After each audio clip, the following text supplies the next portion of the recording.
పరివాహక ప్రాంతంలో తమ ఇల్లు పోతాయని ఎంతో బాధతో ఆవేదనతో మమ్మల్ని కాపాడండి ఇక్కడికి విచ్చేసినటువంటి అక్కా చెల్లెళ్లకు అన్నాదమ్ములకు మీడియా సోదరులందరికీ పేరు పేరున నమస్కారం తెలియజేస్తా ఉన్నా. ముందుగా మీకు ఒకటే మాట, ధైర్యంగా ఉండండి. ఎవరు ఆత్మవిశ్వాసాన్ని కోల్పోదు. ఎట్టి పరిస్థితుల్లో ఈ ప్రభుత్వం మీ ఇండ్లు ముట్టుకోకుండా అవసరమైతే మేమే ఒక రక్షణ కవచంలాగా గోడగా మేము ఎమ్మెల్యేలమందరం వచ్చి మీకు నిలబడతాం. బుల్డోజర్ వచ్చినా ఏ జేసీబీలు వచ్చినా ముందు మమ్మల్ని ఎత్తాలి తప్ప మీ ఇండ్లను ఎత్తనిచ్చే ప్రశ్నే లేదు. ధైర్యంగా ఉండండి. కొంతమంది చెల్లెళ్ళు కొంతమంది మాట్లాడుతూ తమ ఆవేదన వెలుబుచ్చుతా ఉన్నారు. ఎందుకంటే ఇప్పటికే ఈ హైడ్రా పుణ్యమాని 3 ఆత్మహత్య చేసుకున్నారు. 3 ప్రాణాలు పోయినాయి ఇప్పటికే. ఇంకెవరు చనిపోవద్దు దయచేసి. అలాంటి ధైర్యాన్ని కోల్పోయే పని చేయకండి. We're all with you. ఎట్టి పరిస్థితుల్లో మీది న్యాయబద్ధమైన కోరిక. ఇందాక చాలా మంది డాక్యుమెంట్లు తెచ్చిచ్చారు. ఇది ఒక layout, Vishal Nagar colony layout. ఎప్పుడు అప్రూవ్ చేశారు? 1994. అప్పుడున్నది కాంగ్రెస్ ప్రభుత్వమే. 94లో లేఅవుట్ వచ్చింది. తర్వాత వీళ్ళకు మున్సిపల్ ఇంటి అనుమతులు ఉన్నాయి. వీళ్లకు ఎలక్ట్రిసిటీ బిల్లు కడుతున్నారు, వాటర్ ట్యాక్స్ కడుతున్నారు, మున్సిపల్ ట్యాక్స్ కడుతున్నారు. రిజిస్ట్రేషన్ ఆఫీస్లో కొనుక్కుంటే రిజిస్టర్ చేస్తే రిజిస్టర్డ్ డాక్యుమెంట్ ఉంది. దీని మీద బ్యాంకు లోన్లు కూడా ఉన్నాయి. అంటే ఇక్కడ పేదల తప్పెక్కడున్నది? నీ కాంగ్రెస్ ప్రభుత్వమే నాడు అధికారంలో ఉన్నప్పుడు లేఅవుట్ అప్రూవల్ ఇచ్చింది, రిజిస్ట్రేషన్లు చేసింది, మున్సిపల్ అనుమతులు ఇచ్చింది, ఇల్లు కట్టుకున్నాక యూటిలైజేషన్ ఆక్యుపెన్సీ సర్టిఫికెట్ కూడా ఇచ్చింది. అంటే మీ తప్పిదాలకు పేదలు ఎందుకు బలి కావాలి అని అడుగుతా ఉన్నారు రేవంత్ రెడ్డిని.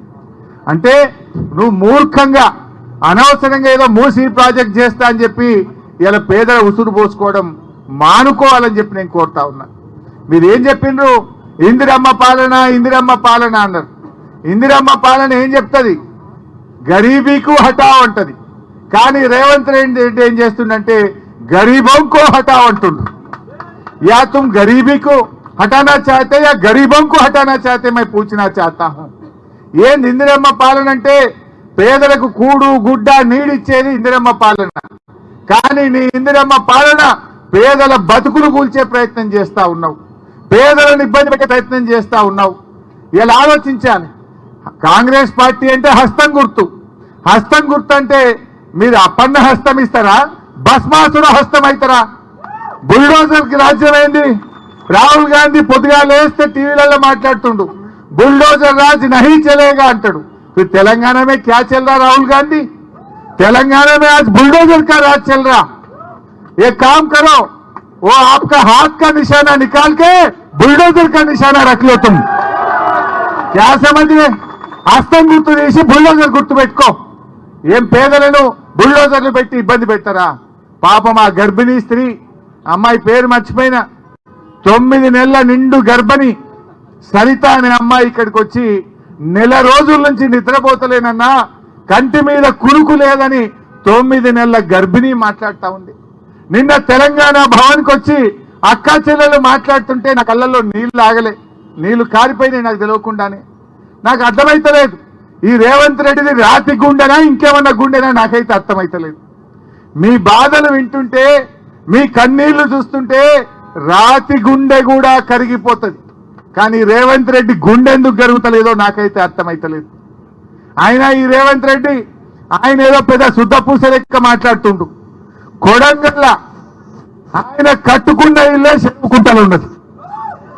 రేవంత్ రెడ్డి నువ్వు కట్టుకున్న ఇల్లు రెడ్డి కుంటలో సర్వే నెంబర్ 1138లో నీ ఇల్లుంది కదా. ఫస్ట్ నీ ఇల్లు కూడగొట్టు. నీ ఇల్లే రెడ్డి కుంటలు ఉన్నది. నీ తమ్ముని ఇల్లే FTL ఉన్నది. నీ తమ్మునికో రూలు, నీకో రూలు, గరీబులకు ఒక రూల్ అని నేను అడుగుతా ఉన్నా. ఇదెక్క న్యాయం? ఈ పేదలు ఎంతో జీవితకాలం కష్టపడి ఒకరు ఇల్లు కట్టుకుంటారు. ఇందాక ఒక ఇద్దరు పాపం, ఒక అమ్మ మిలిటరీ అని చెప్పింది, సరిత అని వాళ్ళ భర్త పేరు సుభాష్ ప్రసాద్, మిలిటరీలో పనిచేస్తాడని చెప్పింది. ఇంకొక ఆయన చిరంజీవి కూడా నేను మిలిటరీలో రిటైర్ అయ్యానని వచ్చాడు. అంటే వాళ్ళు పాపం దేశాన్ని కాపాడింది. ఈ దేశాన్ని కాపాడడం కోసం దేశ సరిహద్దుల్లో వాళ్ళు పనిచేసి కంటికి రెప్పలాగా ఈ దేశాన్ని కాపాడిన సైనికులు తమ ఇల్లును కాపాడుకోవడానికి ఇలా తండ్లాడుతున్నారు. దేశాన్ని కాపాడిన వాళ్ళు తమ ఇల్లును కాపాడుకోవడానికి రేవంత్ రెడ్డి ప్రభుత్వానికి అప్పీల్ చేస్తున్నా కూడా ఈ ప్రభుత్వం కనికరం లేకుండా మాట్లాడుతూ ఉంది. ఎంత దుర్మార్గం! ఇలా ఇందాక ఒక మిత్రులు మాట్లాడుతూ హసం గారు అనుకుంటా, ఆయన ఓ మాట అన్నాడు, నీ ప్రభుత్వం యొక్క జీవితకాలం 5 ఏళ్ళు, కానీ మా ఇల్లు అనేది జీవితకాలపు కళ. ఒక కుటుంబానికి, ఒక కుటుంబం యొక్క ఒక జనరేషన్ కళ. నీ 5 ఏళ్ల ప్రభుత్వం మా జీవితకాలపు కళను ఎలా కూలుస్తారు, నీకు హక్కెక్కడిది అని చెప్పి హసం గారు విశాల్ నగర్ నుంచి ఆయన వచ్చి మాట్లాడారు. ఇన్ని విన్న తర్వాత కూడా రేవంత్ రెడ్డి గారు ఎందుకు మూర్ఖంగా ప్రవర్తిస్తున్నాడు? చేయడానికి చాలా ఉన్నాయి. నీ ప్రభుత్వం ఎన్నో హామీలు ఇచ్చింది. వృద్ధులకు 4000 పెన్షన్ ఇస్తా అని మాట ఇచ్చినవు, గా పనిచేసే ప్రయత్నం చేయి. దానికి డబ్బులు లేవంటుండు. రైతులకు 7500 రైతు బంధు ఇస్తా అన్నాడు, గా పని చేయవంటే దానికి డబ్బులు లేవు అని మాట్లాడుతున్నాడు. మహిళలకు 2500 ఇస్తా అన్నాడు, ఇంకెప్పుడు ఇస్తావు రేవంత్ రెడ్డి అంటే డబ్బులు లేవు అంటున్నాడు. ఉద్యోగస్తులకు డిఏ అంటే డబ్బులు లేవంటున్నాడు. మూసి మాత్రం 1,50,000 కోట్లు కట్టాడు. దీనికి ఆడికెళ్ళి వస్తాయి డబ్బులు? దీనికి ఆడికెళ్ళి వస్తాయి డబ్బులు అని అడుగుతా ఉన్నా. ముందు ఇచ్చిన హామీల మీద దృష్టి పెట్టు.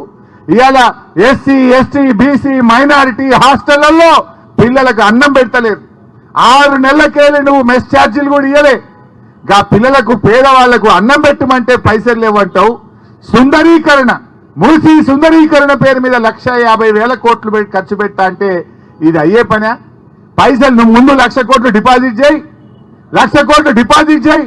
పైసలు లేవు కానీ పేదోళ్ళ ఇండ్లు కూలగొట్టారట. పేదవాళ్ళని నిద్ర లేకుండా చేస్తా ఉన్నాడు. అందువల్ల మీరెవరు భయపడద్దు. ప్రజాస్వామ్యం యొక్క గొప్పతనం, ప్రతిపక్షం అనేది ప్రభుత్వం తప్పులు చేస్తే ప్రశ్నించడానికే ప్రతిపక్షం ఉంటుంది. మా మధుసూదనాచారి గారు ప్రతిపక్ష నేతగా శాసన మండలిలో ఉండి వారి వాళ్ళ మేము ముందుకు వచ్చారు. కేసీఆర్ గారు అసెంబ్లీలో ప్రతిపక్ష నేతగా ఉన్నారు. మేమందరం కూడా అసెంబ్లీలోనైనా బయటైనా ఈ ప్రభుత్వం యొక్క తప్పిదాన్ని ఎత్తి చూపుతాం. ఈ ప్రభుత్వం కళ్ళు తెరిపిస్తాం. మీ తెరువు రాకుండా కాపాడుకునే బాధ్యత మాది అని చెప్పి నేను మనవి చేస్తా ఉన్నా.